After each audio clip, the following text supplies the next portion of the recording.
Hi, I'm Anna Schmitz, and I'm an elementary music teacher, and I also teach horn to middle school, high school, and college age students. So here's my video presentation. I tried to do it through Kaltura and it didn't work, so I'm trying to do a YouTube video now. My subject is poverty in music education.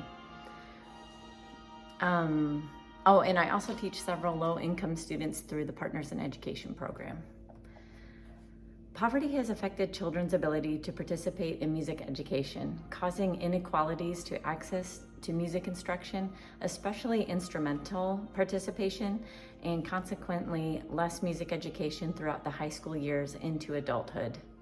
Systemic issues in education, such as equitable funding for all schools, scheduling conflicts between after-school music practices and families' work schedules, and cost-prohibitive music fees serve as barriers to music education for students from low-income or low socioeconomic status backgrounds. Government policies such as President Johnson's War on Poverty in the 1960s, combined with the Civil Rights Movement, attempted to provide more equitable resources for low-income families. The Elementary and Secondary Education Act of 1965 provides Title I funds to schools with higher rates of low-income students, but the bulk of the funding does not go to music programs. This leaves music teachers with the burden of conducting fundraisers or relying on booster clubs to provide enough funding to keep the music programs afloat. Many students in poverty or low socioeconomic status, defined as 185% of the poverty line, cannot afford instruments, uniforms, or music fees.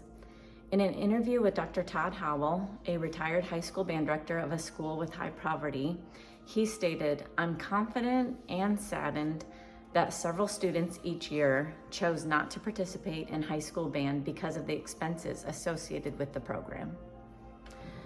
After analyzing several sources from my literature review and 3 interviews, I identified several themes worth discussing.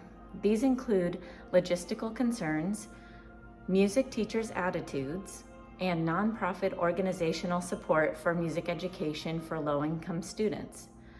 Logistical concerns include scheduling conflicts that prevent a student from attending after-school rehearsals or concerts. These after-school scheduling issues can result from a parent's sporadic work schedule or from responsibilities at home, such as babysitting for a family member or holding a job to help contribute to the family's income. Even if all music instruction is held during the school day, some students don't have enough time to sign up for a music elective when they need remedial classes or they're taking AP classes, especially if their high school is on a block schedule. The second theme is music teachers' attitudes toward teaching students in poverty.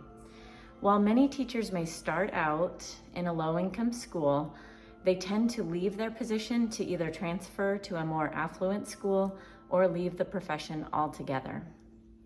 Teachers' pessimism stems from feeling they are not sufficiently supported, and students do not receive enough wraparound services such as counseling, IEPs, social services, and other basic needs that need to be met in order to succeed academically and behaviorally.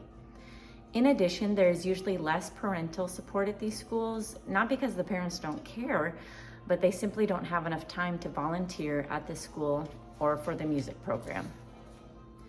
The third theme of poverty in music education is the role that nonprofit organizations play in providing quality music education to low-income students.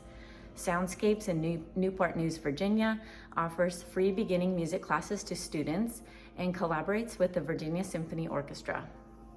The String Sprouts nonprofit offers free string lessons and instruments to 3 to 6-year-olds who are 200% below the poverty line and combines instruction with literacy development.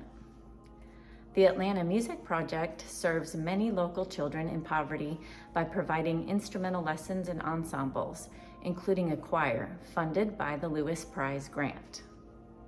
In addition to fewer students from poverty-stricken families or low SES participating in music courses, there is a correlation between race and poverty. More Black and Hispanic students attend schools with a high concentration of poverty than do white students. and, quote, white students and higher socioeconomic status students are overrepresented in band programs. In addition, white students may prefer to join band because they relate to the traditional band repertoire and its Eurocentric origins more readily than Black or Hispanic students. The predominance of Western classical music in the United States music education system is unlikely to make students of low SES, quote, to feel at home given collective musical tastes and preferences of almost anything other than Western classical music, unquote, and to feel alienated from their music classes since the content, quote, seems unrelated to personal interests, needs, or values. And that is from Vincent C. Bates, Reflections on Music Education, Cultural Capital, and Diamonds in the Rough, from the Philosophy of Music Education Review. The future of this topic needs to explore more correlations between race and poverty and the rate of music class enrollment. Fewer students in poverty and of color enroll in band ensembles than white students. Choirs are more representative of the overall student body, possibly because of lower fees or a more diverse music repertoire. I recommend that more studies be conducted to explore the relationship between race, poverty, and enrollment in music electives. Thank you for your time in viewing my video. Have a great day.